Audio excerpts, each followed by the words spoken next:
And welcome, welcome, welcome. Hey, everybody. I'm the Dr. Bob Lee from 107.5 WBLS, and we are open. Coming up on today's show, we'll shine a light on a nonprofit organization that is providing career-building opportunities for local youth in tech.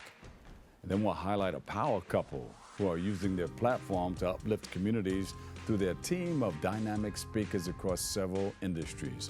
And then we'll hear from a motivational speaker, author, and football coach. Watch out. We're going to hear all about her organization that is inspiring our youth to defy the odds. And she'll give us some highlights on her new book, too. It's a secret, but not anymore. We've got to hear. And then finally, we'll check in with two professionals who are bridging the gap between art and science, one exhibit at a time. So stay tuned. All you have to do is kick off your shoes and relax your feet, and we're wide open. I'm the Dr. Bob Lee. Here we go.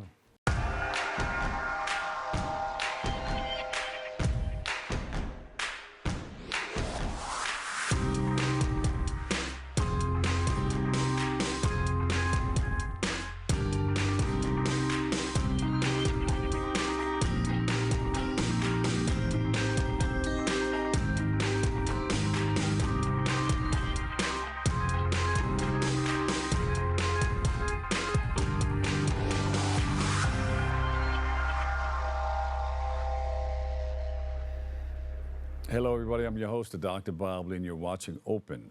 It's that live interactive program that brings the Bronx and New York City straight to your TV set. Stay connected to us through social media at Bronxnet TV. Leading things off, our first guest is the founder and CEO of Bronx Tech Hub. And he joins us to highlight how he is fostering technological advancements in the Bronx and collaborating with organizations like the Fordham Foundry to provide career opportunities for emerging talents in technology. So please welcome to the show, George Nunez. Welcome, welcome, welcome. Thank you Wait a so minute, much. this is not your first time on the show, is it? It actually is the first time. It is? Yeah. All right, bring everything, initiation time, let's go. No, I'm only kidding, George. That's just a lighten up technique. You're doing a great job. Oh, thank you. We just started, too. The beginning, we got the beginning, middle, and end going on. Yes, All sir. right, George, thanks for joining us. And tell us a little bit about the Bronx Tech Hub. Thank you so much, Bob. Yeah. To you and the whole crew here at Bronxnet. I'm super elated for you all having me here. Thank you for having me here. Bronx Tech Hub is a 501c3 nonprofit where we're building a tech ecosystem focused on workforce development, education, and entrepreneurial access. Essentially, we help people break into tech, and we also help them create their tech startups. Part of the reason why I got started on this journey was because I noticed that the Bronx, unfortunately, is a tech desert. When we look at some of the opportunities in tech or programming, majority of the times it's where? In a centralized location in Manhattan. Yeah. There's 5 boroughs in New York City. Right. And when I started to venture off and see what the other boroughs were doing, Brooklyn, they had some stuff going on. Queens, Staten Island, and the Bronx virtually had nothing. Me being in tech as a then startup consultant, then product manager, and also being from the Bronx, the South Bronx, 169 Washington Avenue, that being my backyard, I realized that I wanted to create a change in my backyard and scale it. Yeah. A couple other statistics, at the time, roughly 40% of Bronx residents didn't have access to Wi-Fi. Out of all the New York City tech jobs, only 0.02 were based in the Bronx. And out of all of the venture capital funding that was flowing through New York City, only 0.01 was going to Bronx tech startups. So I knew. So you did the research. You went in and said, hey, wait. There's something needed here. And let me see if I can fill the gap here. Sure did. And to answer your question, how did I come across Fordham Foundry? I would like to shout out a good friend of mine, Phil Ellison, who introduced me to Sean Johnson. Phil Ellison works at New York Power Authority. Sean Johnson is pretty much the head at Fordham Foundry, and we hit it off, and now we're working on entrepreneurial programs to bring tech entrepreneurship to the Bronx. Not to mention at Fordham, I actually launched the Bronx Tech Job Fair as well. You also did something with a young lady that's on the set. Yeah, Julie? Yeah, Julie. So we're actually working on programming to help pitch competitions, really flow the entrepreneurship ecosystem to help Bronx tech founders get capital. Small world, huh? Sure is. Yeah. Shout out to Julie. She's amazing. Yeah. So how did you connect with the Fordham Foundry? Yeah, absolutely. So I actually got connected to Fordham Foundry through Sean Johnson. Sean Johnson. Yeah, he's been able to connect with me on different aspects on, hey, how can we take the model of Techstars or Y Combinator and bring that to the Bronx? So we've been ideating on different programs for the year 2026. And what was it about that partnership that made it seem seamless? That they understood the problem. They care. They feel like there is a need in the Bronx. Again, there is a big tech desert, and so how can we legitimize that solution by creating a solution to a problem, which is bringing the resources to the Bronx where Bronx residents don't have to feel like they have to venture out and scale to other boroughs. And you know what, George, you identified 3 pillars and the focus points of interest at Bronx Tech Hubs. What are they? Yeah, so our 3 areas where we focus on is workforce development, entrepreneurial access, and education. So our workforce development piece comes from the fellowships. Actually, one of the staff members here is working with Bronxnet, Anthony. So he is a part of our Climate Tech Fellowship that we launched with BXCDC and New York Power Authority, where we'll train students in different avenues of climate. So whether you think of renewable energy, environmental justice, decarbonization of buildings, and we'll give them a summer internship for the summer. And then we're actually launching an AI fellowship in Q1 2026 in January, where we'll train students in AI and we'll place them as well. Wow, I didn't. Well, you're going all in there. Huh? Yeah, we got to. How far do you think AI is going? I mean, there's some things that we don't even know about yet that they're working on. It's like when Velcro came out, they were using it way before we got it. It's like what do you use when you want to get from one spot to the next? You used to say, oh, where's that sign over there? Okay, but now you use your GPS. And now Uber now, right? And Uber, Lyft, and now Waymo, right? Well, yeah, all of that. So AI, I think that now, or I know now, AI is the new internet. So we're seeing that it's pervasive, it's everywhere. People can literally download an AI app like a ChatGPT or Google Gemini on their phone and ask it questions. That's the new Google. So people are searching things on ChatGPT, and I think it's exciting, but it's also dangerous. It's exciting from an aspect where now people can create tools to make it become profitable, and now people can make money or explore new careers. It can be problematic if there's no regulation behind it, because now people are creating fake images or fake documents or fake news. It's everywhere, and people are spreading false information using AI. So it's like, when does policy or politicians get involved to help regulate this whole situation? And some of the stuff is funny. It's entertaining. Like, looking at, I think I saw something on the internet where the lady was petting a giraffe, and the giraffe picked her up and ran off. That was crazy. That was insane. Unthought of, but people are coming up with all kinds of stuff. But it has its pros and cons. People are writing books with it. Do you think people are going to be in such a position where they won't be using their brains anymore?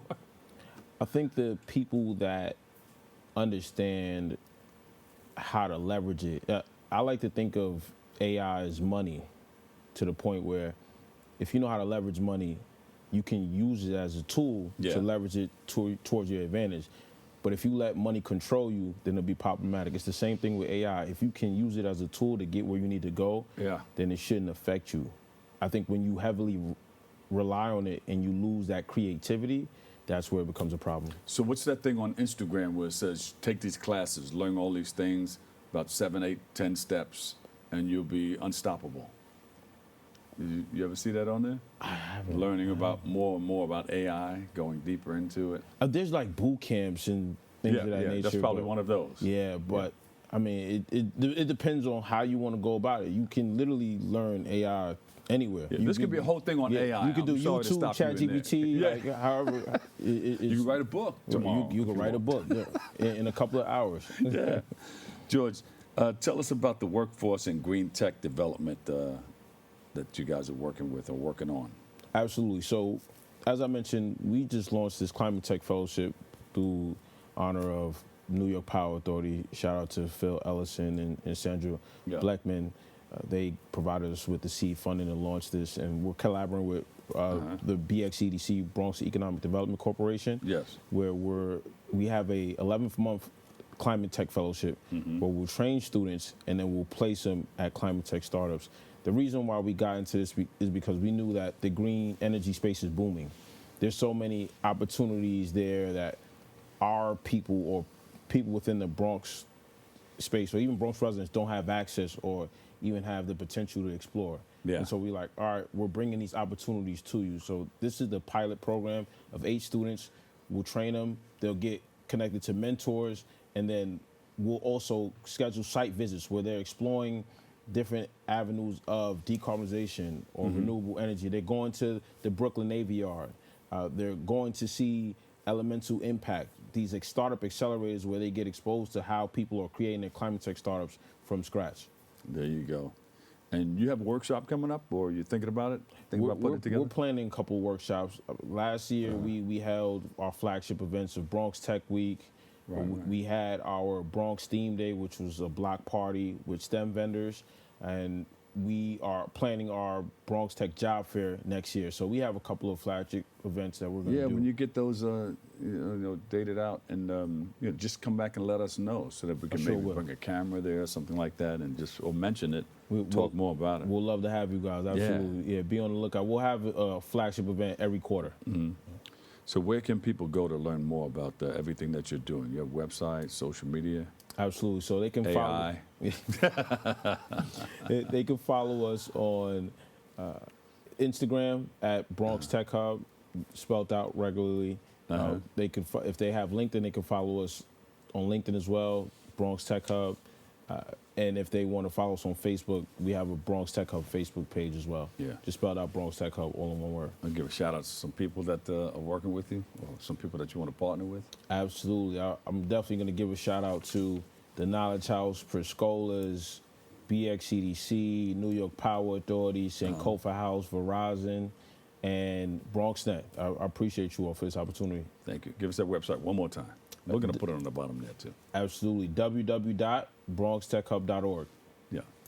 And Julia from Fordham, you mentioned her, right? Julia? Yeah, Julia as well, and Sean Johnson from the Fordham Foundry, absolutely. Yeah. And the Fordham staff, Dr. Shea, Maria, absolutely. Because when you get back, they're gonna say, hey, we heard you mention everybody. When you start naming names, you're gonna forget somebody. They're gonna come up to you. Sometimes you forget to mention everybody, but yeah, everybody that supported Bronx Tech Hub. There you go. I couldn't have done it without you all. So thank you again. All right, we appreciate you, man. George Nunez, founder and CEO of Bronx Tech Hub.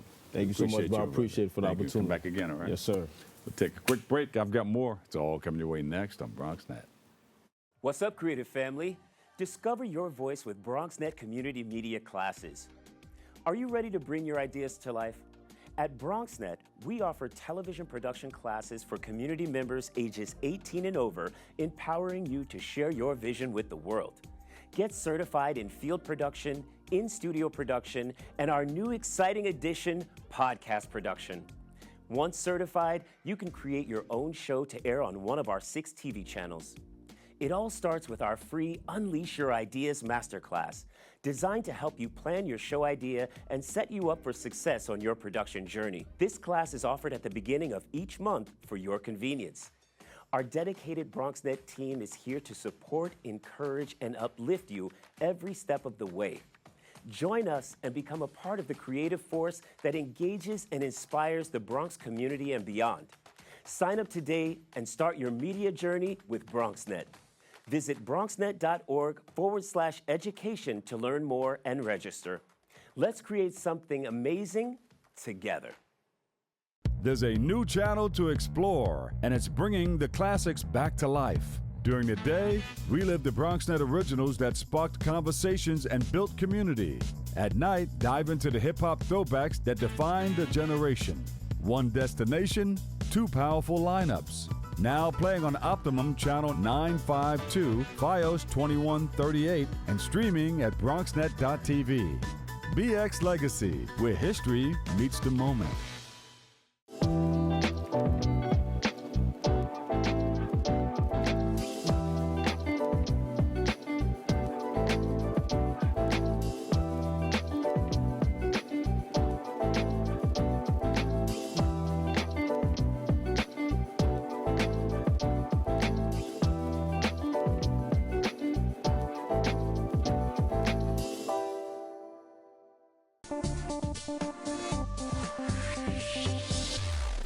And welcome back. Our next guest is part of a dynamic couple. He's an actor, filmmaker, and the president of Sustain the Change. He joins us to highlight how he is and his wife are helping to change and uplift communities to the next level. Please welcome to the show, Todd Hunt. Todd, hey. Hey, Bob, how you doing? How Welcome. are you? I'm happy to be here. I'm excited. I know. You sound like you drank your coffee and everything, and you're good to go. You ready? You got Yes, your I am jumping- ready to go, sir. I'm ready to get up. I'm excited for this. Bob. Oh, wait a minute, wait. You hit the heavy yeah. bag and everything this morning? All right. Oh, yeah, man. Heavy bag and everything. Todd, thank you for being on the show. Of course, your wife is a part of the dynamic duo, right? Yes, sir. She's a part of Dynamic Duo. Unfortunately, she's not able to be with us because she's got to make that bread for us right now for some other stuff we got to do. And of course, this is well, tell us a little bit about what you do, what you guys are doing together to help our community. All right. So first of all, we have a speakers bureau called Sustain the Changes. About 20-something years ago, I worked with a famous speaker that used to be the #1 speaker in the world. His name is Dr. Eric Thomas.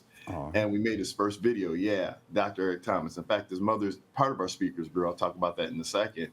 And so, starting that and getting him started, whatever, I also had another guy named Joel Kibble, who's now part of STC, or Sustain the Change Speakers Bureau, also, too. He sings and takes 6. I brought him there, did a fantabulous job for me in Omaha, Nebraska, where I lived at that point in time.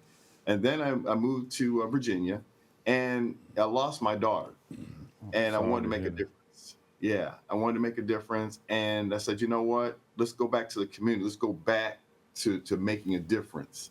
Make something painful, make it worth something. You know what I'm saying? Yeah. And so I called kind of half the gang back. Irvin Daphnis is one of the speakers, Carlin Alford, Anthony Montague, Desmond Pringle, some people I have, and they came through for me, and they did a great job for our speakers bureau. And if you need a speaker, come and get them. And then it transformed into other things too. Like I said, I got Leah Mills Chapman, Dr. Dyson, and by the way, that's Ice Cube's first cousin. Trey Hayden, I know it's crazy, isn't it? Yeah. And Carol Folletti. So I got wonderful speakers there. But then what happened was that my wife got me involved into acting. Yeah, go figure. And something I really Called didn't Dr. want to do. Dyson. Oh, yeah, McCole Dyson. Yeah. I call her Mickey D for short. So wait a minute, you got into acting. What propelled you, or what made you, or motivated you to get into that area? She did. Actually, She did. Yeah, well, what happened was her cousin ended up living with us because she needed a place to stay. And I didn't yes, my wife did. And I didn't like her boyfriend at all. And she wanted to find out what life was all about. She wanted to go to this acting class. And so I wanted to be the crazy kind of father figure. So I chased her boyfriend wherever they went, and they went to this acting. I found I loved acting. So that's how I got started with acting. And it kind of grew from there. My wife got me in some stage plays. I mean, she's the one that brought me into it. And then she got me into a movie where I met Corleone the Don, who's now part of STC Films. That's her other partner with that. And so that's how that kind of just ballooned and grew from that particular point there. And so now, we got some shows or some things coming out there, TV shows I'm excited about. Yeah. And we're just trying to, give people their dreams and make it a reality. We're specialized, the come up or the come down. We want to be there to help you get started. That's what we want to do. And make stories. Yeah. So what are the Sustain the Change goals? Where do you want to go with it? Sustain the Change goal is this. We want to sustain changes in life. So people want to make positive changes. Yeah. At the end of the day, it's all about making positive changes and sustaining those changes. And that's what our speakers do. Yeah. That's what we're trying to do, is that whatever we do, we want to make sure people can sustain the changes that they have in their life. And our speakers are well suited for that. We're talking, and that's why we have a variety. Whether you want to be a lawyer, whether you're dealing with divorce, whether you do, even like I say, we got 2 Grammy Award-winning artists. So we're trying to fit whatever need you're trying to do to get you to go in that positive direction so you can reach your goal, so you can be successful. There you go. And, it's always good to know how to communicate, because no matter what you do in life, you have to be able to present yourself well. Yes. So even if they don't become a speaker within your speakers bureau, the training from it can sustain themselves help sustain them to go on to other fields of interest. Oh man, we have some wonderful people who actually, making six figures from some of our training and stuff. Yeah. And they actually have their own businesses just because we started helping them, motivating them and showing them different techniques that can move their careers onto another platform. So you're right, 100%, Bob. Yeah. Right on the money. So you send speakers out, you train them, and you send them out to different locations? Oh, yeah. Oh, yeah. Some are different locations. And like I said, they do a fantastic job. And like I said, we got E.T.'s mom with us, too. So if he trusts me, you know what I'm saying, that's pretty big. 6 figures in 45 minutes. It's not undoable now. No, I have friends who actually do that. You know what I'm saying? There's a lot of things to this, but you got to work for it. Like I tell people, you got to really work for it, and you got to build towards that goal. Do you remember when you got your first $5,000 for speaking, or your first $10,000, or even your first $200? When you speak, there's various degrees to this, right? One of the things is that you got to motivate people, and people, it has to grow. Yeah. So the first time I did it, I didn't know what I was doing. I was like, hey, people were motivated. In fact, I spoke at a place, a school, 600 kids and parents. Oh, that's difficult. Yeah, I only had 5 minutes to impress them. 5 minutes. And I had to give it my best shot. And next thing I got a standing ovation. So that was the very first time. And it actually moved to other things after that. You know what I would do if you were talking and they were, there were some kids in the back not paying attention, or they were doing their own talking? I would walk the room and I'll find out who they are. And I would talk to them. Hey, when I get up there, make sure you pay attention, all right? I've got something for you. And then I create like an identification technique type of thing. I said, as a matter of fact, why don't that whole group of 12 come up and sit up front? I need you to help me out. Oh yeah. You got to get them engaged. I mean, especially when you do with some young kids, especially some elementary kids, they go by real quick. So you got to keep them engaged, and you only have a short time. So whatever you're going to say or speak, it's got to be succinct and quick, but powerful and impactful. Yeah, and I understand you and your wife have a podcast. Yes, we have a podcast. We have Mom and Dad Talks. You can see it on basically all the social media platforms there, where I have my mom and dad, something that I created for them.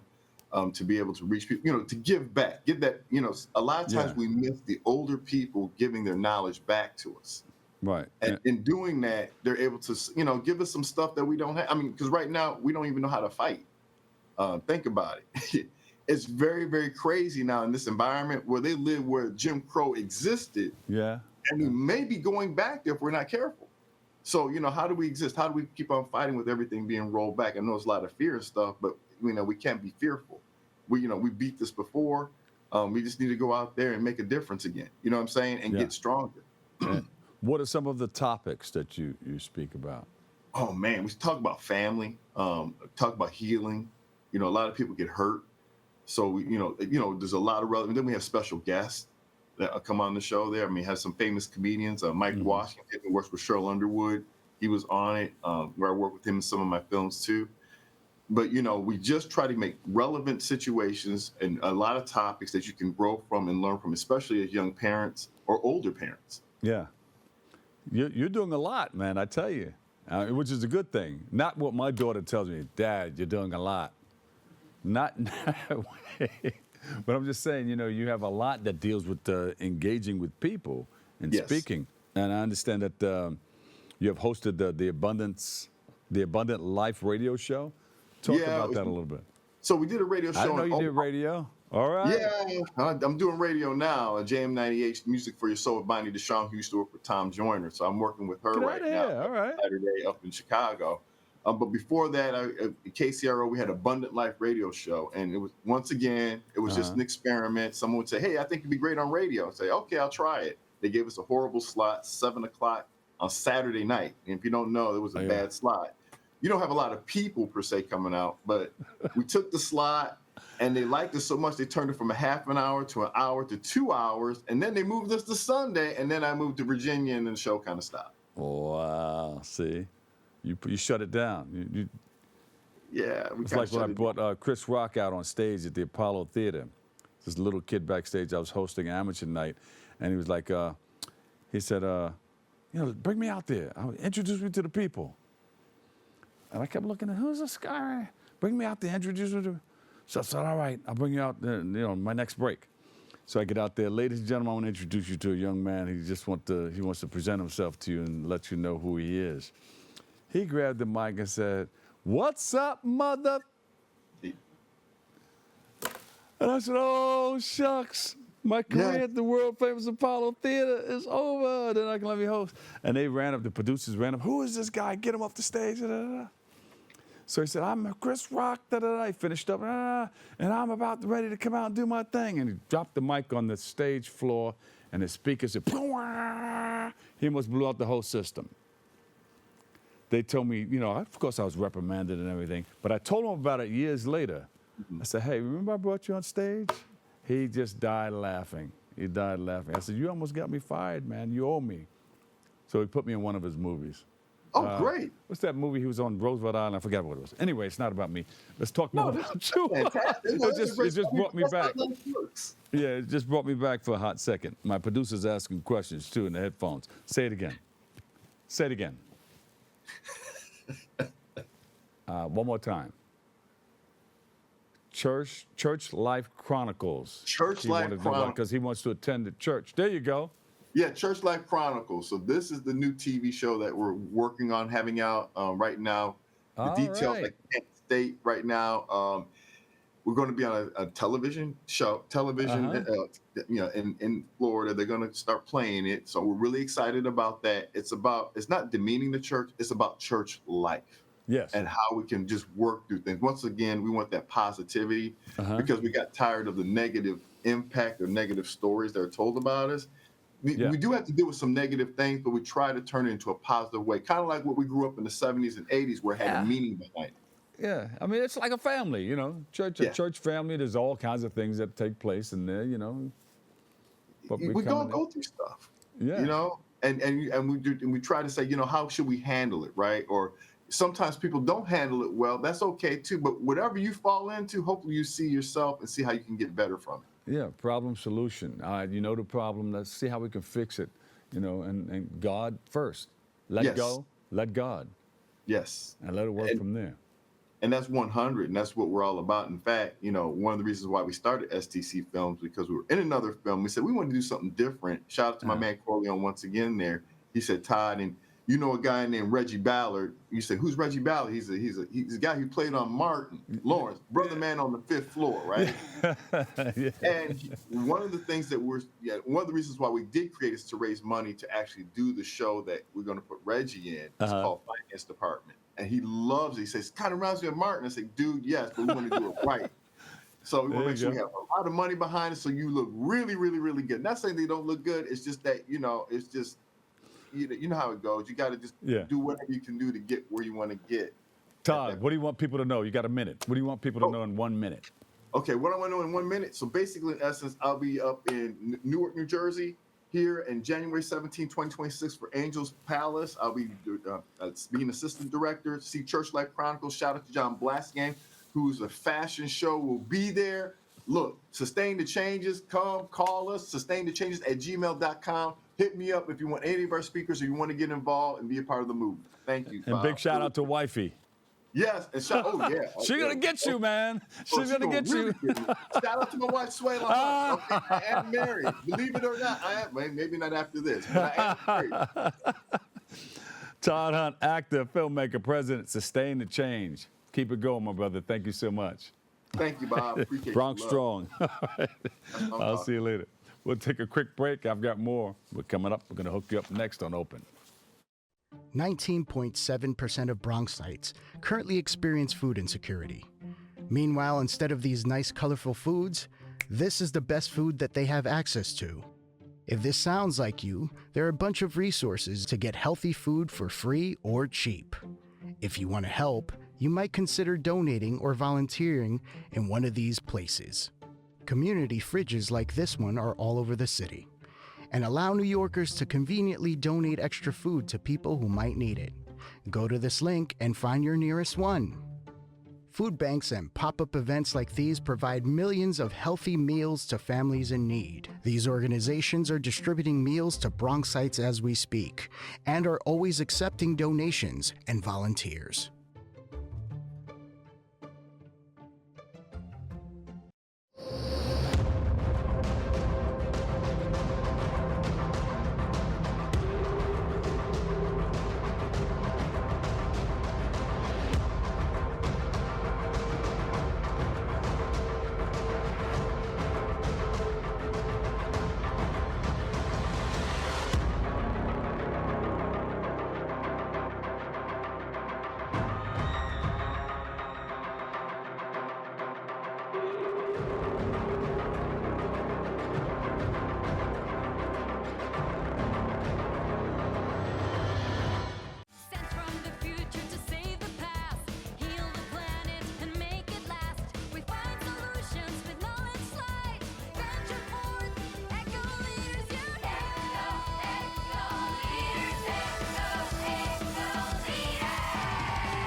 And welcome back. You know, this young lady's been out for a while. She has a book out now, and she's the first black female coach in the NFL history, as well as the founder and CEO of Believe in You Incorporated. She joins us to speak about how she's inspiring at-risk youth and young women and how to tackle their dreams, and she'll spotlight her new book, too, while she's at it.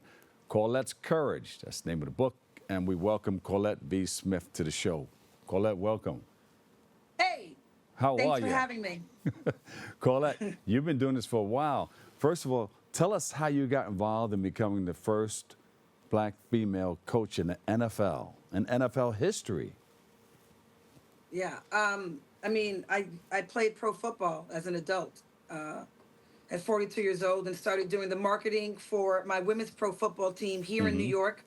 And I took that very seriously when I was asked by the owner of my women's pro football team to have me do the marketing, the PR, the special events, all the things while I'm coaching. I had just retired from playing pro football, and then I started coaching my team.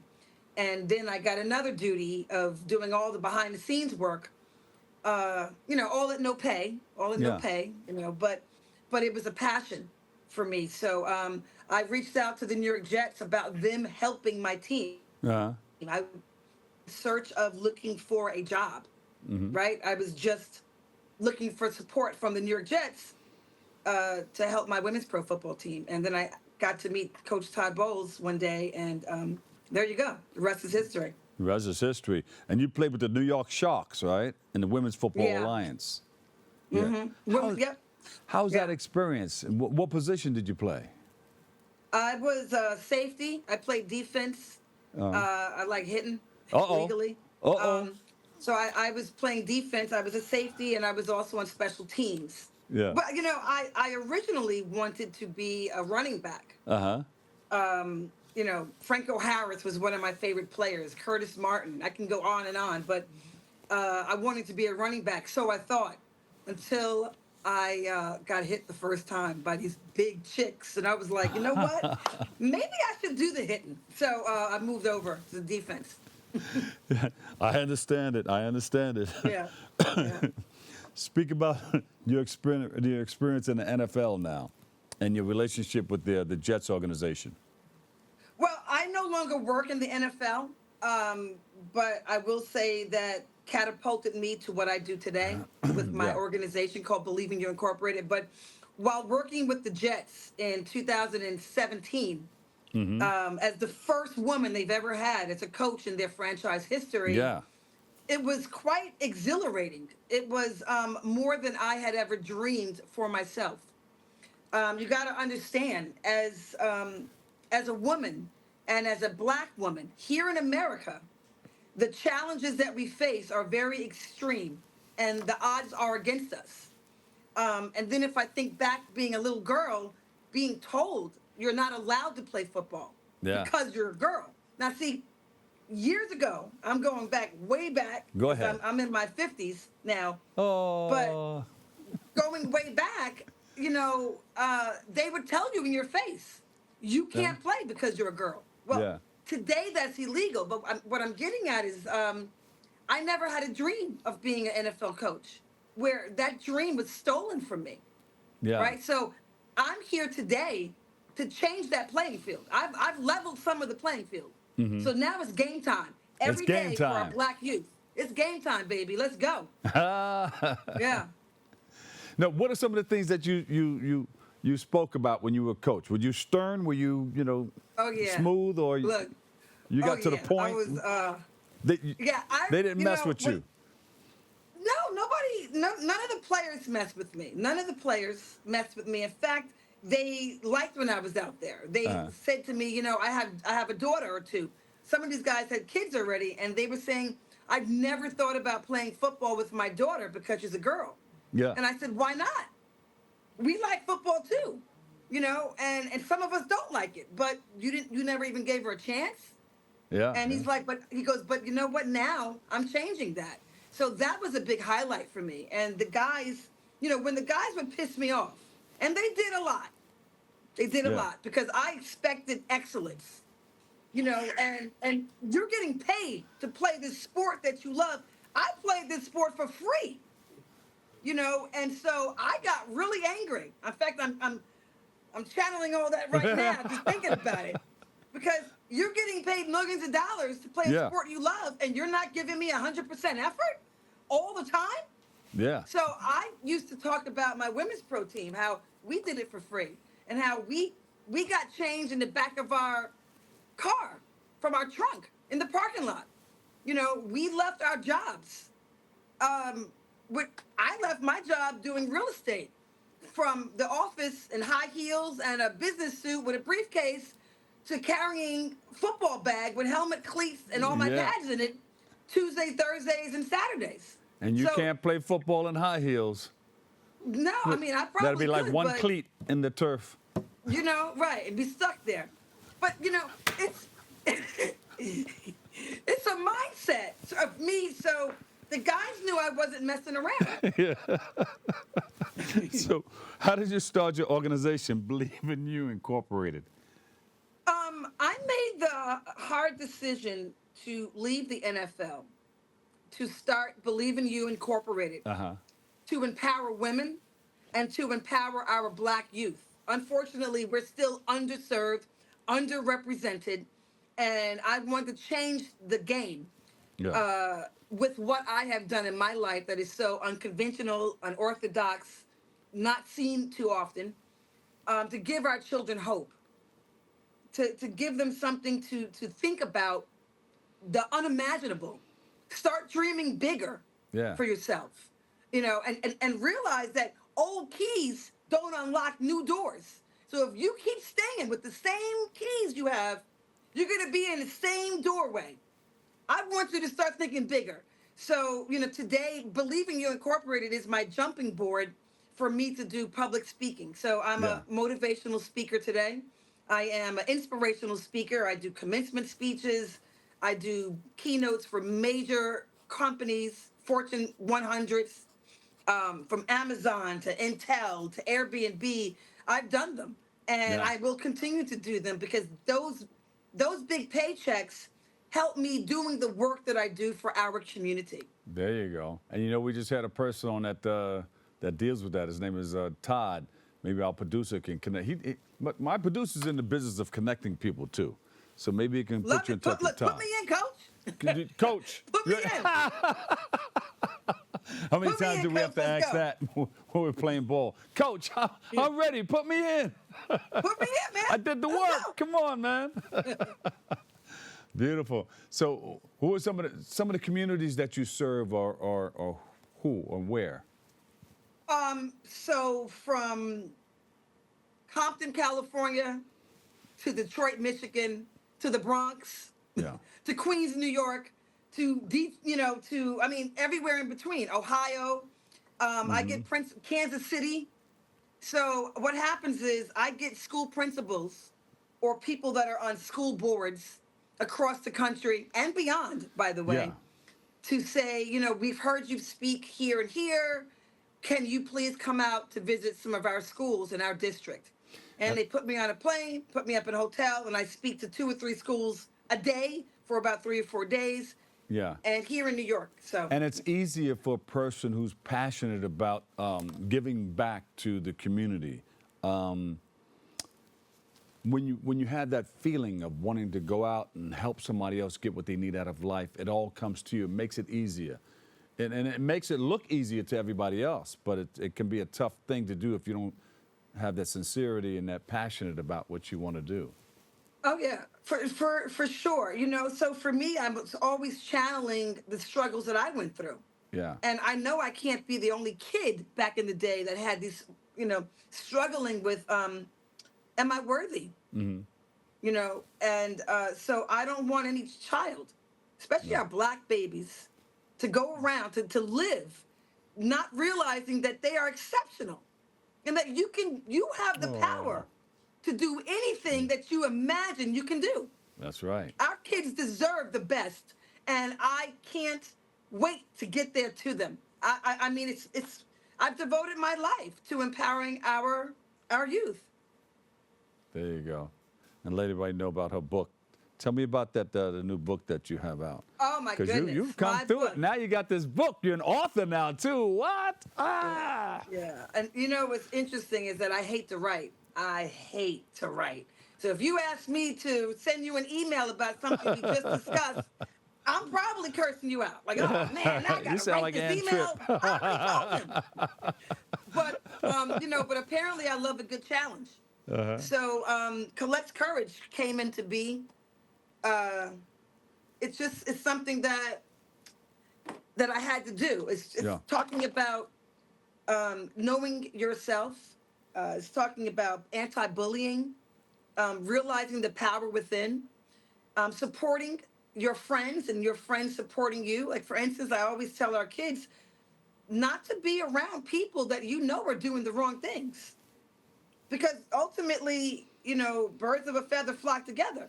So you need to propel yourself and start hanging around kids that are doing good in school, that are listening to their parents, that are respectful to each other, Yeah. to persons around them. So this book taps on a lot of that. It also taps into, you know, I mean, look, not to toot my own horn here, but Go ahead. I was a good kid. Yeah. I was a good kid. My dad will tell you, you know, he never had a problem with me. Dad's I not gonna came say home from anything bad school. about his kid. Well, no, my father, I mean, no. You know, I came home from school. The first thing I did was do my homework. Yeah. You know why? So I can get it out the way, so I didn't have to hear my dad or my mom yelling at me. So I got it out the way. I'd make something to eat. I'd walk the dog, meet up with my friends, come home by dinner. There you go. I was a good kid. And so it talks about how powerful being a disciplined child can be, so fulfilling to you. Yeah. You know, so yeah, this book captures a lot.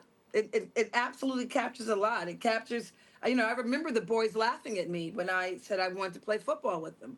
And I could have just cowered down. But Yeah. I feel like, I felt like, no, I'm not cowering down. And when that Conquer or cower. when that shoulder came into their ribs, they said, "Oh, Bam! she can play." Oh no. Yeah. Yeah. You let them know.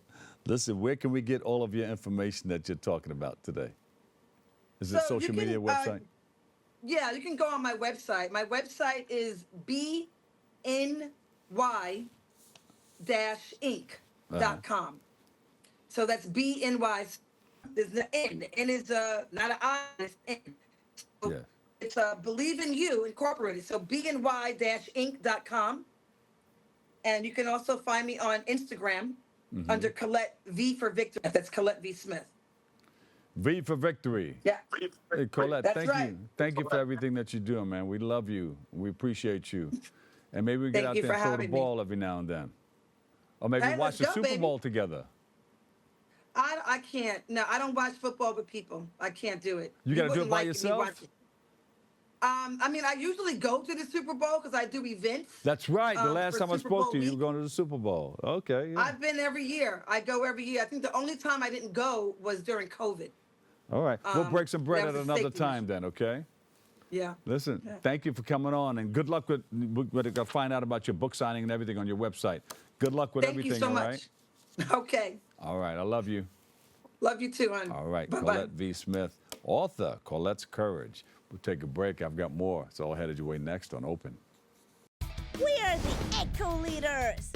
We learned that everything starts with ourselves. Then we have to educate ourselves. Then we have to build community and use our imagination. Eco Leaders unite. The future to save the past. Heal the planet and make it last. We find solutions with knowledge light. Venture forth. Eco Leaders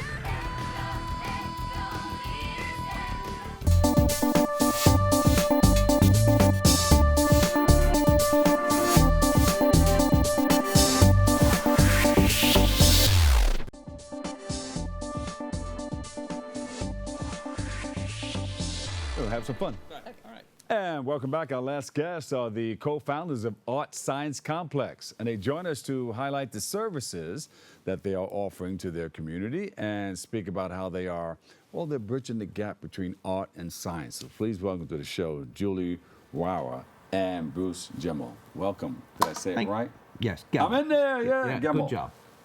Bruce Gemmell. Gemmell. Right. So listen, we met at a place we were eating together, and you were sitting right next to me, and we just happened to be speaking about the arts. And I said, wow, why don't you come on the show and talk about it? So here we are. Here we are. And thank you so much. It was Yes, a much lovely appreciated. and memorable conversation. Yes, and this was just about a week or two ago. Yeah. So how did you get involved, and how did you guys partner up? We actually met at a drawing studio, and I was incredibly awkward and kind of like embarrassed myself, and then Julie kind of took pity on me. So that was She did the same thing to me. Well, there you go. So very quickly after we met, we started to realize that like we had kind of drifted off. We've always been independent, adventurous minds, and we kind of drifted off in our own direction, and then realized that we had that in common.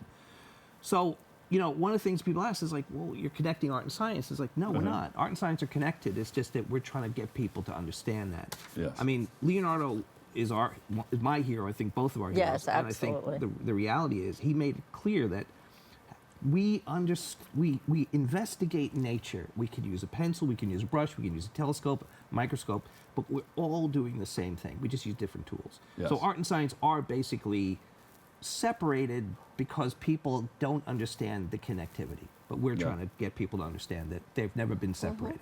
Yes. They're the same thing. And information is not and should not be compartmentalized. Yeah. The human brain does not artificially separate information into these human-made boxes and nooks and crannies. It's a fluid internal conversation. And just the way music and mathematics are not separated. Yes.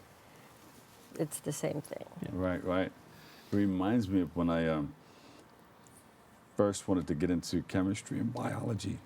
Chemistry and biology when I was a little kid. My father used to work at a certain place, and he helped this other doctor out, and the doctor had a long white robe behind the door, and he had a high-powered microscope, and I wanted that. And the doctor gave me his robe, and my father brought me a microscope. And when my Great. friends wanted to play basketball, football, or whatever, I was in the room with the microscope, looking at a whole new world. It's a beautiful world, isn't Yes. it? And to try to put that mix together with what's happening, you realize that there's something happening under the microscope that is not visible to the naked eye. Right. But then there's something happening that's like your subconscious, sort of, kind of. Then there's something happening in what you can see. Then there's things that are happening out of space. You see the formations of everything, the cosmics and all of that. And interestingly, those are the patterns that when they are successful, meaning in nature, they repeat over and over again. Yeah. Yeah, See, and exactly. we were sitting at the table. We were going deep. She was like, "Oh," I was like, "Oh my God." No, it's easy. It's easy to be overwhelmed if you've met Julie for the first time. I think that's the thing that I think we both were drawn to is the fact that like a lot of people say like, in fact, coming up this January we'll be together for 31 years. And everyone said, "How do you guys?" Being so independent, being so intense, how do you stay together? And I think it's because we share that. Rather than have that compete, it actually kind of focuses on the same thing. So what happens is you talk about the fact that these connectedness or these interconnectedness, that's kind of been our focus since day one. So what we found was we drifted from our alleged positions. I'm an architect, Julie's a painter and a writer. And we kind of found ourselves talking to mathematicians, talking to physicists, talking to botanists, talking to people outside. And we realized the conversations were the same. We just had a different perspective. And the thing is, the perspectives were valuable. One of the things that I think is really, really important is that we understand how to say, oh, you know what? I've dealt with that problem. Not in a mathematical sense, in an engineering sense, but you can make the application. And I think that's the thing that is like kind of intrinsically valuable, is that understanding that the issue is the same, it's just been looked at from a different point of view. And the points of view, almost like people are saying like, oh, I never thought about that. In fact, Julie did a fascinating article with an individual from the Museum of Natural History. Randy, we co-authored an academic article. I actually worked inside the Department of Entomology at the invitation of 3 of the entomologists at the American Museum of Natural History for close to 7 years, and we've both lectured at the American Museum of Natural History. Wow. Yeah. So, But what was interesting about that article was Julie saw a correlation between lacquer and the exoskeleton of arthropods. Japanese lacquer. Yeah, and it was an analogy that actually was Wait a actually, minute. The spider, the roach, the centipede, millipedes. Yes. the lobster. Yeah. And Yeah, that's a crustacean, but yeah, yeah. they're related. Yeah. That way we get into malacology. Exactly. But it was interesting was the two. Julie saw the correlation, and it actually became the focus of the article, which actually was a fairly successful article. Yeah, actually, it turned out that the correlation is fascinating. How the arthropods form very thin layer over thin layer, just like Japanese traditional lacquerware, is 30 to 40 layers applied by the human hand. Wow. That is actually very hydrophobic. So it actually repels water, and only when it's compromised by basically drastic changes in temperature or humidity. But otherwise, lacquer is very, very strong, much like an arthropod's exoskeleton. Yeah, but if you tell someone that the arthropod and the lobster and the roach has the same scientific name, you know, sometimes they step back and say, "Oh, I've been eating that with butter and And tartar sauce. And they can't really wrap their head around. As long as you have a remoulade sauce, like, you can kind of eat anything. I just introduced Bruce to the remoulade sauce. I knew he'd love it. Yeah. So, but interesting. Like the thing is, a lot of times people don't understand the connectedness because we kind of often see like table, laptop, pencil, rather than understanding the connectedness in the network and the process by which things interact. So how did you guys start the Art Science Complex? How It did you kind of create started that? itself. Well, back I in think 2010, we've been... Yeah, I think it kind of started itself. We just found ourselves doing these things, and it started attracting attention. Yeah. I mean, we kind of said like, hey, you know what? And you know, we were listening to your first guest, and he was a fascinating guy. And I kind of realized, you know, you see a situation that you think, hey, you know what? There's a need for this, or there's an interest in this. Yes. But we always thought of that as like, does it interest us? So we started with that. We kind of found ourselves talking to other people and then doing projects. So kind of scientific articles, lectures, programs. And then we started to kind of develop And we have a programs. book. Yeah. We do have a book. Yes, we do have a book. Talk about it. Oh, Bez or Thirst. yeah. Yeah. That's a book that I wrote. It's 10 speculative science fables. It went through 7 to 8 printings, and then sadly the small independent press that published it tanked during COVID, but it had a fairly long life. 5 of my paintings are on the front and back covers, and we had the participation of several notable physicists who actually added quotes. Bruce wrote the introduction. They actually wrote a glossary and analysis. Because Julie has her own lexicon. She has her own language. So what do you want do. people to know about what you guys are doing? And how do you link it to the community? Well, we've actually had some success in community.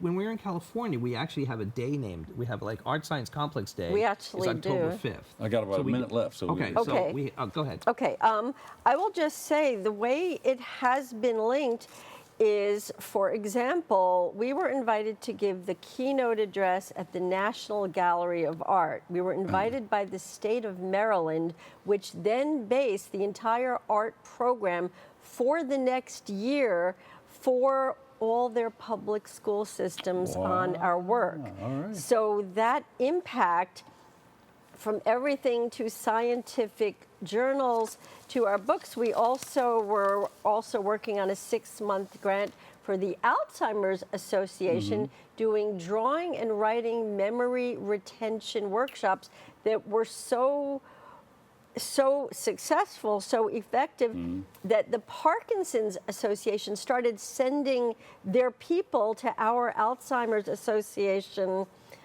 workshops. So we actually did our Imaginary at both the Barnes & Noble in Tribeca prior to its closing and the Barnes & Noble on 86th Street. So Imaginary is a setup, pop-up.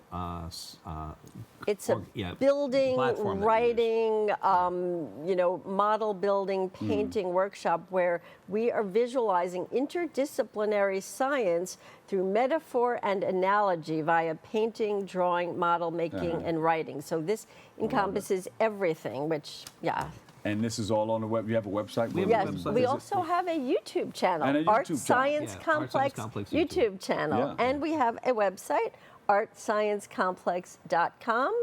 We have a Facebook page A that Facebook page, over, an Instagram page. Yeah, we would like to go there to experience a lot of the stuff that you're talking about today and a whole lot more. thank It's you. all there. We don't. Right? It is. Anytime you want to have us back, we're here. You We got would it. love to come back, and we just did a show on draftsmen and copyists on our YouTube Yes, channel. just yesterday. Just Great.